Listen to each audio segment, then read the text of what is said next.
My name is Eric, young adults pastor here at Evergreen. If you're a young adult, let's chat. We'll hang out some more. But as Pastor Philip has been saying, we are, as a church, really on the cusp of a really important time. Maybe the most important time of the year because it's the most wonderful time of the year. But it all begins, this holiday season, begins with a unique holiday that starts on Tuesday. And to be honest, you know, holiday season is like Halloween, and then we have Thanksgiving, we have Christmas and all that. And to be honest, I don't really get Halloween. I don't really understand it, okay? Right? Like I understand what it is. I just don't know why people care. Like anyone else, it's just kind of like, it doesn't make any sense. I'm not trying to be political or super spiritual or anything. I just don't get it. I just don't get it, okay? Right? Like my kids, they love the candy side. We can do that, no problem. But like, this is the thing that bewilders me. We're walking through Costco, and now you can get like a gingerbread house, but it's not a gingerbread house. It's like a Halloween house. Like, this is a ripoff. Man, they're trying to steal Christmas now. And then this, like, people are decorating their homes for Halloween, right? I get the Christmas thing. Halloween, I don't. Like, why would I want a giant spider on my house? I pay someone to kill all the spiders at my house. I don't want a spider. And so we had this moment. I was walking our son through our neighborhood, and my 1.5-year-old, he's the little guy, and we're walking through, and we come up to a house that's decorated for Halloween, and they have gone all out, and they got the spiders and all that stuff, and they have this big inflatable witch that's in the front of their yard with arms spread out wide. And to be honest, I'm like a little nervous because I have like this little 1.5-year-old sweet boy who's just and I'm like trying to do the parent thing, which is like, hey, look over here. Is there a bunny that way? And like, let's go quickly past this so you don't get scared. And sure enough, that kid immediately noticed all that stuff. He turns right to it, and you know what he does? He started to wave at the witch. Because the witch had its arms out, and he doesn't know any better. He's just waving. And I thought to myself, wow, how amazing, his innocence. He didn't know that he needed to be afraid of this thing. He didn't realize that like this thing was scary. He just, in his purity, in his innocence, it just was fun. It just was another person to wave to. And I thought to myself, you know what, as a Christian, as somebody who carries light with me, why would I ever fear darkness? Why would I ever be afraid of the dark stuff, of that kind of stuff? Why would I ever be afraid? Because why? Because I carry the light of Christ with me. And the word for this year, church, is radiance. Radiance. I see, hey, come on, you're repping on the front row. I love it. Radiant. We've been called to be a radiant church. There is enough darkness in our world. What do we need? We need light. We need some light. And that's why we are giving the gift of light this season coming up. Why? Because light is extraordinarily powerful. All of you who have lived in Seattle for longer than 1 year, you know how important light is once like December, January hits, right? Once winter comes and it is dark, right? How many of you have you got your happy light that you turn on to try to trick your brain into thinking that there's sunlight, and then you start taking vitamin D pills and all that kind of stuff, right? Because why? Because light is so important. Our earth gets most of its energy from light. The light of the sun is where we get primarily all of our energy. Force of light is so powerful physically, but it's so powerful spiritually as well. And did you know that the Bible begins and ends with light? Let me show you this. Genesis chapter 1, verse 1. So if you're new to the Bible, all you got to do is open the cover, and it's like it's right there. Genesis 1:1. It says this: in the beginning, God created the heavens and the earth. Now the earth was formless and empty. Darkness was over the surface of the deep. Notice that, darkness. And the Spirit of God was hovering over the waters. And God said, "Let there be light." And there was light. So the very first words that Scripture records God ever saying is, "Let there be light." So light is the first act in all of creation. God creates light, drives out the darkness. And then look at this. Now if you flip to the other side and open the other side of the cover, we go to Revelation chapter 22. And it says this is the vision of what heaven will be, heaven on earth. This is the new city, the new Jerusalem that you and I, who are followers of Jesus, will get to experience. And this is what it says: there will be, in verse 5, there will be no more night in the city. They will not need light, the light of a lamp, or the light of the sun, for the Lord God will give them light, and they will reign forever and ever.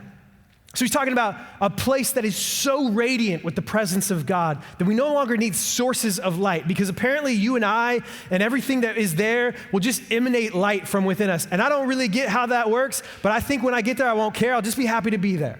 Right? Anyone else? I'll just be happy that I'm there. But there's so much light. And so the beginning of creation is light. The end of creation is light. But you and I live in the middle of that. And right now, if we're honest, it may feel like darkness is more prevalent than light is. And sometimes it feels like darkness is winning. See, Jesus comes, he gives us the gift of light. The act of creation of light is so powerful and so important. But if that's true, why is there so much darkness in our world? I mean, you can look globally, we can look at what's happening in the world. Certainly what's happening in Israel is darkness. It's dark. You can look at what's happening, locally, just even in our own cities, our own area. There's some darkness. And then if you look inside yourself, you might find some darkness there. We might find that there's, why is it that darkness seems to be winning? If light is supposed to be so powerful, why? Why is darkness? And what it does is it leads us to believe something that isn't true. We believe that light and dark are these equal and opposing forces. And sometimes light wins, and sometimes darkness wins, but that's not true. And in fact, physics tells us that's not true. This is the way it actually works, is that physics would tell us that darkness is not a thing at all. Darkness is nothing. Actually, darkness is the absence of something. Darkness in physics is merely the absence of light, which means that darkness cannot drive out light, but light always drives out darkness. Right? That's like physics. That's how God created it. That's science right there. But the mere presence of light drives out the darkness. It's never a contest. There is no equal and opposite opposing forces. Darkness doesn't ever win. As soon as light comes, darkness has no real choice. It just leaves. It just flees.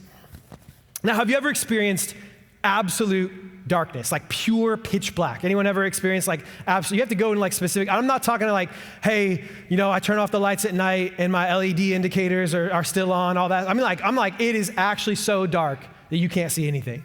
I can remember as a kid going to this place in Idaho where I grew up. We went to this place called the Shoshone Ice Caves.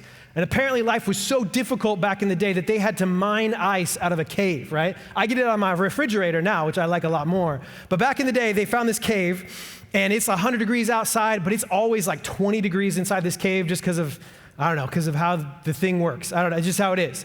But it also is pitch black inside. And so obviously now they are not mining ice out of that cave anymore because, thank God for technology. But now you can take tours of it and go check it out. And so we went one summer and it is 100 degrees. It's in the middle of the desert of Idaho. And we go down in there and we're all freezing because now it's 20 degrees. And we get down to the really deep inside the cave and the tour guide says, okay, now I'm going to turn off the lights. And you are going to experience absolute darkness. So don't move around, don't try to do anything, just stand still. I will turn the lights back on, but just stay there. And so sure enough, she turns the lights off, and it is like darkness I've never experienced before. And at this point in time, the iPhone had not been invented. I know it's possible. Like there's a generation that existed before phones and stuff, right? So nobody had like stuff with them. So we're all just standing there, and I can remember putting my hand in front of my face like this close, and I could not see it. And it was such a strange experience. Then our tour guide goes on, as it's pitch black, to say, now if you stay in this for about 15 minutes or so, you'll start to hallucinate. You'll start to get really disoriented. And I'm like, well, let's turn the lights back on. I'm ready. Like, let's do that instead of the hallucination thing. And some people were like, we're in for the hallucination. But so then this is what happened. Then we hear her strike a match. She strikes a match. And that tiny match lit up the entire cavern that we were in. And all of a sudden, we could see everything. Why? Because just even the smallest amount of light in darkness always drives out the darkness. And see, that's what we live in. That is the promise that we live in. We have been given the light of Christ to shine in the darkness. But the reality is it's not just for me. It's not just for us. It's for everyone. See, Jesus gives us the gift of light so that we can give the gift of light. You receive it. Not just so that you can keep it, but so that we can give it away. I'm thinking of that song. You think of that song? This little light of mine, man, I'm gonna let that thing shine. Come on, kids are probably singing that right now. I love it. We're gonna give the gift of light. There's too much dark. If you believe there is too much darkness in the world, well, guess what? You have light. We have light to give. We have something that we can do about it. We don't have to just sit by and complain. Let's do something about it, because you and I are people of light, and darkness cannot overcome that light. The promise of Jesus is that light will always prevail in the end, always prevail. And so we are gonna give the gift of light this season through Christmas lights. That's one of the ways that we shine the light of Christ in our community. But I realized something. I realized that not everyone, even in this room, has actually seen the Christmas lights before. It's so great. A sign that you're a part of a good, healthy church is that there are people who are new and haven't seen what you did last year. And so that's great. And so just quick show of hands. How many of you have seen the Christmas lights before? Show of hands all across the place. All right, come on, you online, you can type it in. I've seen the Christmas lights. How many of you, no shame, have not seen the Christmas lights before? We put our hands up. All right, come on. Same thing, you online. So yeah, amazing. We haven't seen it yet. Well, you're in for a treat, my people. I gotta tell you, okay? Here's the reality. In the past 12 years, we started this 12 years ago with I wasn't there, but from my understanding of it, it was 5 lights and 5 people. And that was, I don't know. I think it was better than that. But by comparison, it's pretty amazing. So it started 12 years ago. And since we began 12 years ago, there have been 350,000 people that have walked onto this campus for that experience. Come on, that's pretty stinking incredible. 350,000 people. Now, we get some of those people have come back year after year, but all of our best kind of guesses and stats and experience tell us this, is that 60% of those come for the very first time. They're stepping foot onto this campus for the very first time. Somebody do the math. That's a lot of people. That's a lot of people. And so if you've not seen the Christmas lights, or hey, maybe you just forgot, I want to give you a little taste, a little foretaste, a little preview of what the Christmas lights is going to be. This is what it is. Take a look at the screens here, and let's just take this awesome preview of Christmas lights.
Yeah, come on.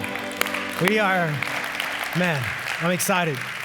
It is quite the experience. The video does a good job of showing it, but in person, it's even better. And so how are we gonna do this? We wanna give a gift to our community. How are we gonna do it? Well, the first thing is, in order to give something away, you've gotta receive something. You gotta have it first. And so we first need to recognize this, is that Jesus is the light of the world. Jesus is the light of the world. It doesn't come from us. It's not our light. It's given to us, but it's Jesus. Jesus is the light of the world. He says this in John 8:12. When Jesus spoke again to the people, he said, I am the light of the world. Whoever follows me will never walk in darkness, but will have the light of life. Now, to our ears, that sounds really encouraging. That's really great. Wow, that's really I can take that with me. I can hang that on the wall. That's so good. But what Jesus was saying to the audience he was speaking to was extremely offensive. So if you read the rest of this passage, the Pharisees come after him. They criticize him for what he says, because he is making a really bold claim by saying that. He's not just saying I'm really good, and if you follow me, you'll be really good too. He's saying something way more intense than that, way bigger. See, this is the second of 7 I am statements that Jesus makes in the Gospel of John. that he is declaring something really powerful. And this is making a very clear declaration about his identity. That's why the Pharisees immediately challenge him, immediately come after him. And we actually read it this week in our Bible reading. If you're part of the Bible reading plan, Bible in 1 year, we read this earlier this week. Psalm 119, 105 says, "Your word is a lamp for my feet, a light on my path." And what Jesus is saying is, that's me, I'm that. That light that like gives you direction, that lamp, that's me. And what he's doing is he's calling it even deeper. He's calling to mind the beginning of creation. God said, "Let there be light." He's saying, yeah, that's me. And then he's calling to mind the experience of the Israelites in the desert where they followed a pillar of fire. And Jesus is saying, that's me. So what Jesus is doing here is making a really audacious claim that he is God, that he is the source of light, that if you follow him, you will never walk in darkness. The only person who can say that is God himself, who created light. So what he's saying here is a massive declaration of his identity. And what it's saying to us is that we have someone to follow. We have someone that we can put our hope in. We have some place we can go, that in Jesus you find what you are looking for. In Jesus you find the identity that you're looking for. You can find the purpose that you long for. You can find the belonging that you need. That Jesus gives purpose to life, and Jesus gives meaning to life. C.S. Lewis said it like this. He said, "I believe in Christianity as I believe that the sun has risen, not only because I see it, but because by it, I see everything else." This is the statement Jesus is making, just like that. And it's not only that we see Jesus for who he is, but it's that we see our world for what it is because of Jesus, because of his illumination. And just like we are dependent on the sun, we are dependent on light, we are dependent on Jesus. Now, this is actually really good news. It should be really good news, because you know what it does? It takes the pressure off of you. You don't have to perform. You don't have to like figure out how to conjure up goodness and light all on your own. Jesus is like, here it is. All I need you to do is share it. Like, I'm gonna give it all to you. I'll give you all that identity, all that purpose. I'm gonna give that all to you. You don't have to achieve it. You don't have to earn it. He's just gonna give it to you. Oh, that's like a relief, because it's a kind of, it's a dark world that I'm not sure what to do about it. We just go, well, Jesus will just give us light. That's pretty easy. But here's the thing, he gives us this gift, but it's not free. It's free to us. But Pastor Philip said something earlier. He said this, right? It's not free, it's a gift. And there's a difference. A gift costs something. And what did it cost Jesus? Well, it cost Jesus everything. It cost Jesus his life. That he came, he emptied himself of all of that divinity. He emptied himself. He took on the nature of a servant. He came, he lived a perfect, sinless life like no one else, and because of that, he was betrayed and murdered on a cross. And all of that he did voluntarily. All of that he did because he chose it. He chose to go to that cross to take care of our darkness. He chose to go to that cross to erase our sin. He chose to go there and to step into the darkest part of humanity so that he could bring light to humanity. That's the gift that he gave us. It wasn't free, it cost him everything, but it's a gift to us. And even if you're experiencing darkness in your life right now, you have a reason to hope because Jesus has conquered darkness. Even if you're here and you're in a really dark season of life, maybe you're even walking through a season of depression and you're fighting through that. Look, that's not proof that you're bad or you're wrong. It's proof that our world is fallen and difficult. And as long as there's still a light burning inside you, even if it's just the tiniest little bit, there is still hope. Why? Because light always drives out darkness. And that's the promise of Jesus. You will never walk in darkness. So the question is, have you received this gift? Have you received this gift into your life? Because we can't give what we don't have. But this is the gift that we want everyone to receive. This is why we do Christmas lights. This is why we put this whole thing on. This is why we do all this work. Why? Because we want people to experience this gift that Jesus has given to us. But the funny thing is, the ironic thing is, we don't actually preach at people during Christmas lights. And people have asked us, why don't you preach the gospel? Why don't you call people to salvation during Christmas lights? And what you need to understand is two things. There's pre-evangelism and evangelism. And in evangelism, I'm calling you to make a decision. I'm giving you the gospel presentation. I'm telling you Jesus came and lived and died and rose again. And I'm asking you, you need to make a choice. Follow him or not. That's evangelism. Pre-evangelism is me earning the right to say that in the first place. Pre-evangelism is me just simply showing that I care. There's that old phrase, that old kind of thought, which is like people don't care how much you know until they know how much you care. And Christmas Lights is us showing people we care about you. We care. Here's a gift from us. And what happens is this, we just let Jesus do the heavy lifting. Because he's actually really good. He's really good at it. We just let Jesus do the heavy lifting. Look, I've never saved anyone. You've never saved anyone. Jesus has saved everyone. So we just let Jesus do it. We let the light of Christ shine. And this is what happens, and this is what we see happen year after year, is that it piques people's curiosity. They go, what is this? Why are you guys doing this? What is this thing? Or we hear, who's the woman with the baby? Right? All that kind of stuff. So we hear people get curious. Curiosity leads to conversations. Conversations lead to invitation.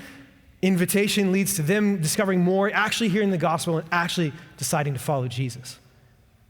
And so there's a strategy behind it, but what we do, we first just love people where they're at. Just let Christ shine. Look, Christ is compelling all on his own.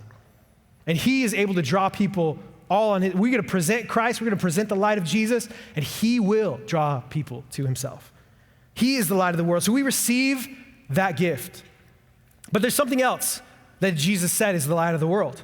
And all you Bible scholars know where I'm going. He said, you are the light of the world. Look at the person next to you and say, oh, you are the light of the world. You online, you can type it in the chat. You are, or maybe I am, the light of the world. Matthew 5:14, Jesus said this, you are the light of the world. A town built on a hill cannot be hidden. Neither do people light a lamp and put it under a bowl. Instead, they put it on its stand, and it gives light to everyone in the house. So Jesus is telling us something important about light here. He's telling us something important about carrying that gift with us. He's saying that light exists for a purpose. Like there is a pragmatic purpose. There's a functional purpose for you to have this light. And he uses these two analogies, the city on a hill and a lamp in a house. And the city on a hill evokes this idea of traveling, 2,000 years ago where there's just starlight, there's no traffic lights, you don't have Google Maps, none of that stuff, right? And you're traveling through the wilderness, and all of a sudden you see off in the distance, well, there's a city. Like that's where we can stay, in the darkness, and that's what it's calling. It's calling to mind this widespread influence that all people can see it. It's this large-scale light that everyone can see, but it serves a purpose. And then the lamp he's talking about is this smaller scale. The lamp that gives light to people in one single household. The one single place, the ability for a home to function. Can you imagine your house in the middle of January in Seattle if you had no lights? Right? Can you imagine it would be very difficult to function, right? And so light serves a purpose. It allows us to function as a household. It allows us to get on with our lives. So it's about that personal level of influence. Only a few people will see it. It's small scale. And what Jesus is saying is, look, whether it's a large scale and the whole world can see, or it's small scale and only one person can see, light serves a purpose. It does something. It changes and it transforms. It changes what's happening. So when Jesus gives you the gift of light, it is for a purpose. He wants you to do something with it. He doesn't just want you to hold it and be like, this is a really pretty light. He wants you to you have a reason for it. Give it away. Do something with it. Whatever Jesus does in you, he wants to do through you as well. Jesus often does things in our lives, and then later on in life, he will use that thing to bless somebody else. You'll work through your own stuff. Maybe you overcome addiction, and then God's going to use you to help other people overcome addiction. Right? God's going to help you work through depression, and then you're going to help other people work through it. That's how the light flows through us. So we help others, we give them hope, we help them see how life works, and wherever you go, you bring that light with you. Look, even if you are the only one, you are the only Christian in your family, in your household, you are bearing light in that household. Even if you're the only Christian in your workplace, you are bearing light there. If you're the only Christian in your school, you are still carrying the light, and the darkness cannot overcome it. John Stott, come on, that's good. Amen. I think it's good. I'm glad you think it's good. John Stott said this. He said, no higher honor could be imagined than to be an instrument in the hand of Jesus Christ, to be at his disposal for the furtherance of his purposes, to be available whenever wanted for his service. Now, what he's talking about here is like next level discipleship. Discipleship usually begins with what can Jesus do for me? Which is great. I mean, that's where it begins, right? We recognize our need for a savior and we come to him and he saves us. That's usually the beginning level. But the next level of discipleship is not what can Jesus do for me? It's now what do I do for him? And like I actually start to exchange my wants and desires for his wants and desires. And I ask myself not, what does Eric want to get out of this life? But what does Jesus want me to do? What is my purpose through him? And some of you here, maybe you're on that first level, like that lower level, not lower level, it's just where we all begin. You're in that place, you're like, I can't imagine how that would be better. It's better. Okay, I'm telling you, living for Christ and living to serve out his purposes, like John Stott said, it's something I can't even describe. You have to experience it. When you are living it out and you are doing what he's called you to do, it is the greatest fulfillment you will ever find in life. So this is why we keep doing Christmas lights year after year after year. 12 years? We're just getting started, right? I can't wait for year 120. I probably won't be there. Maybe. Let's see. No, I'll be gone. This is our 12th year of Christmas lights. And Pastor Phil has been saying this for as long as I can remember. He says this, it takes 10 years for a church to get the attention of the community. We've been doing Christmas lights for 12 years, but a couple of those years were like COVID years, so I don't know if they count. So we're like right there. Right? I don't know about you. I don't count COVID years anymore. It doesn't exist. But we're right there at that like 10-year mark where we're just starting to get the attention of the community. It's really starting to work. And this is the reality. Just about the time that you are feeling tired as a believer, it's just about the time that the world is finally starting to wake up to your message. Just about the time, the more you keep on inviting that friend, you keep on shining the light of Christ, and you're getting tired of it, that's about the time that they're finally about ready to say yes. So we keep on shining. We're right at the cusp of this great awakening. And I don't know about you, but I feel it. And I know some of you have been praying for it and you feel it as well. We are at the cusp of not just a great season here at Evergreen, but a great awakening in our city and in our nation. It is happening. We see it. We've seen the fruits of it happening like Asbury and other places. But we see God is on the move and something is happening. And none of us can quite put our finger on it, but everyone seems to sense God is on the move. There's a great awakening that is about to happen. Why? Because people are starting to get fed up with life as it is. They're starting to get fed up with the artificial nature of life today, right? Everything's artificial intelligence and it's fake posts on Instagram and all that stuff. And they're looking for something that is real. And as soon as they get tired of life as it is and they start to search, that's when Christ shows them who he is. That's when Christ comes. People have an encounter with him. And that is when our nation awakens to the reality of Christ. And we are almost there. Come on, we are almost there. And Christmas lights, man, can be a part of that. Christmas lights is just a tool. It's not the thing. Jesus is the thing. So we're not coasting. We're not slowing down. This is just beginning. It is not time for us to give up, church. It is time for us to step up, to shine the light brighter, right? I know we're maybe feeling weary because we've been shining the light, but the world's finally waking up. We got work to do. You are the light of the world. Let's give that gift away. But it doesn't end there because you are not alone. Jesus is the light, absolutely. You are the light, 100%. But the reality is too, we are the light, all together. All of us together, coming together. This is what Jesus said. We are the light of the world. He said this, John 17. He said, I have given them the glory that you gave me, that they may be one as we are one. Jesus is praying a prayer for us, so we pay attention. He says, I and them and you and me, so that they may be brought to complete unity. Then the world will know that you sent me and have loved them even as you have loved me. Now, when you study the scripture, you want to look for like if-then statements. If this happens, then this happens. Like that's really important. And there's a really important one there. That it says this, so that they may be brought to complete unity, then this will happen. Then the world will know. So how does the world know? We are brought into unity. When we are brought into unity, then the world knows. So why does Jesus give us the light? Well, he gives us the light for a purpose. Absolutely. He drives out the personal darkness in me. Absolutely. But he also gives us the light to unify us together as a church. And not just as a church, one church, but as capital C church, the church in the whole world. That's why Philip is in Israel right now, is because we are one church. Bet Hillel we're the same church. We're all under Christ. So Christ wants us to be united in the same way that he and the Father are united. Man, that's intense. It seems impossible on this earth. But if Jesus prayed it for us, it must be possible. When we're brought into unity, then the world knows Christ's love. So when you put it all together, we are the light of the world. We, all together, are the light of the world. You carry the light, and we carry it together. And together it intensifies. It becomes more radiant. You add your light, and I add mine, and we add it all together, and it changes the atmosphere. It changes the world. This is how we transform society. And to demonstrate that, we're going to try a little experiment together. We did this at the 9 o'clock, and it kind of worked. So hopefully it'll work here.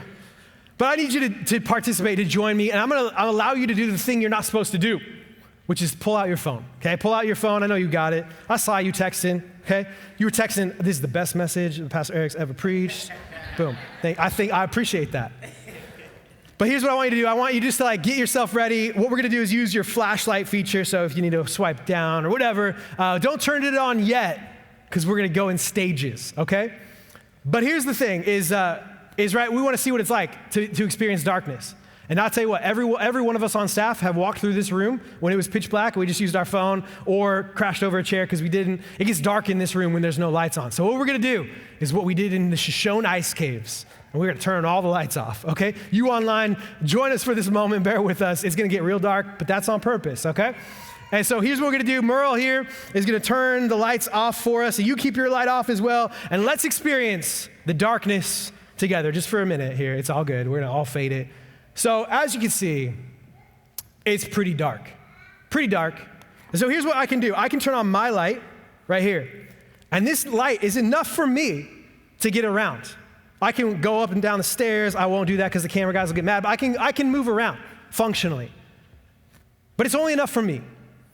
So now here's what I want you to do. I want you all now, everybody, turn your light on. Turn that light on, shine that flashlight. You can hold it high, we can hold it proud, and you can see, look around at these people. Look at how much it changes. Now I can see everywhere. I don't need this one. I can see where I'm going. Why? This is enough light for everyone now, not just for one person.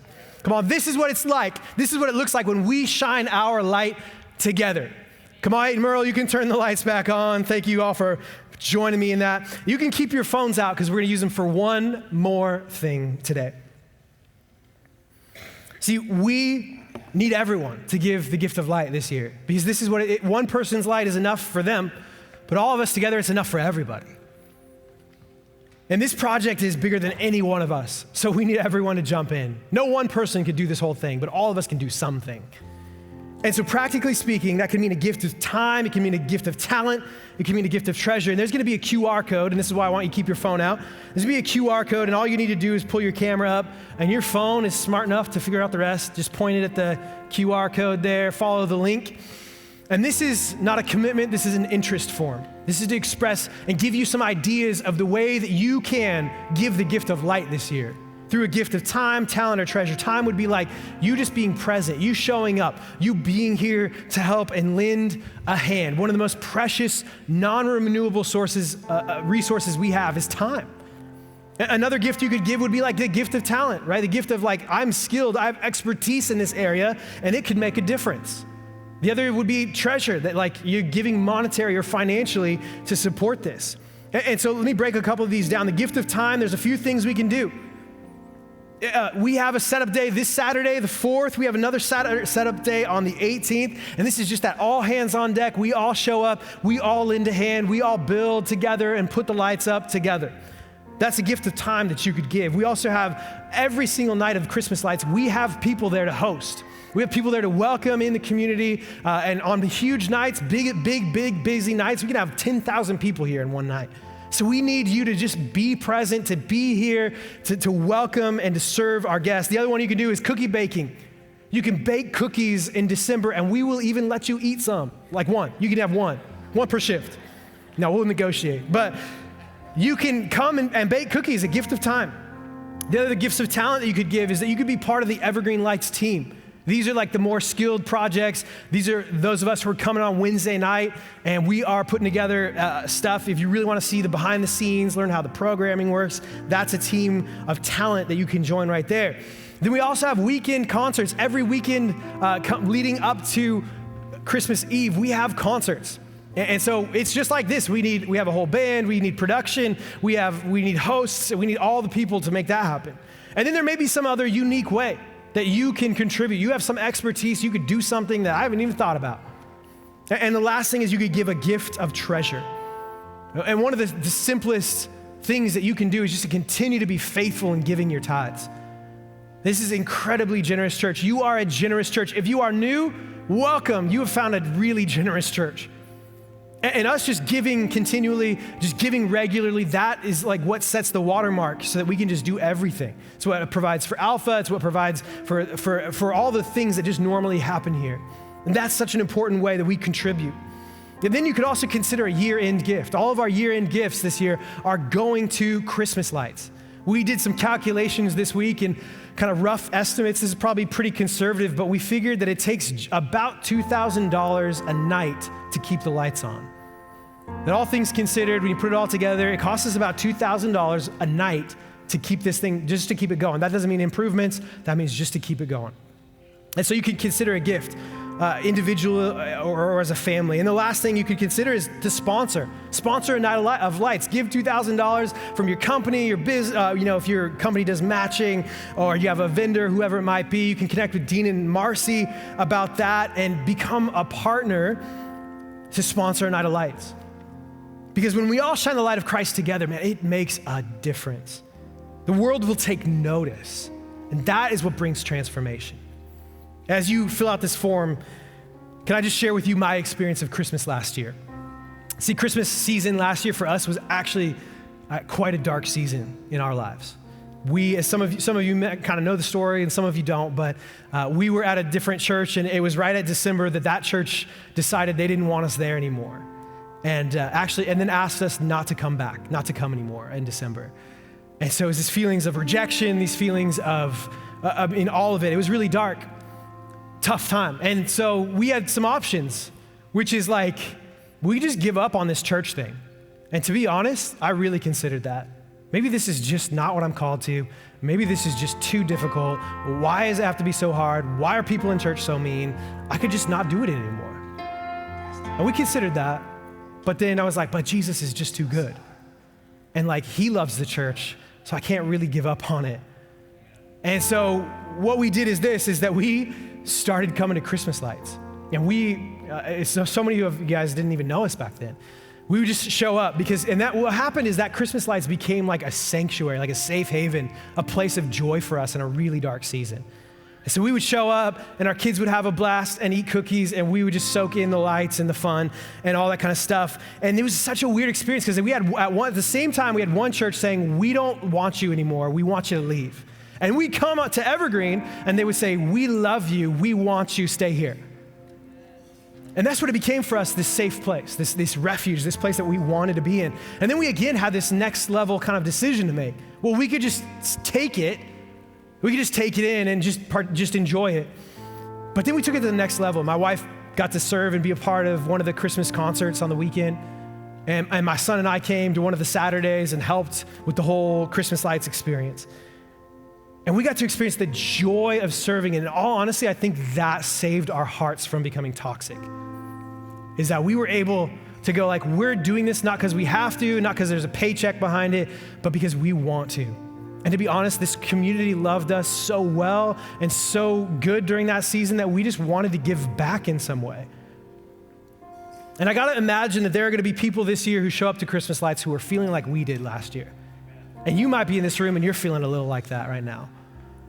And Christmas lights is gonna be their safe haven. It's gonna be the place where they discover hope. It's gonna be the place where they are noticed and loved. It becomes the spark of joy in a dark season for them. And what does that lead to? Well, that leads to that curiosity. That leads them into community. That leads them into those questions. That leads them into a relationship with Christ. This is what we get to do together as a church. And I'm so excited about it because I got to experience it. I want others to experience it too. But what it's gonna take is all of us shining our light together so that the world takes notice and it makes a difference. Come on, church, let's pray together. I wanna pray over Christmas lights and over this experience. And then we're gonna worship, we're gonna give, we're gonna watch the Seahawks win. All that good stuff is about to happen. Amen. Come on. I don't know if you're clapping for the Seahawks. I'll take it. Clap for the Seahawks, whatever. Well, Jesus, we come to you today. And first of all, we wanna say thank you. Thank you for the gift of life, the gift of light that you gave me, the darkness that you drove out from inside of me. And so many of us in this room, we could just say thank you, and that would be enough. Because of what you've done in us, the transformation you've done in us, the light that hit our souls and changed us. And Lord, we ask you, would you show us what you want us to do this year? God, show us how we can give this gift of light away this season. Personally, God, show me what I can do to give this gift away, to make a difference. And God, I pray as well that you would unite us together so that the world would take notice and it would bring meaningful change. And that we would see an incredible season. We would see people come to faith. We would see people come to Alpha. We would see people come into community and find you, Jesus.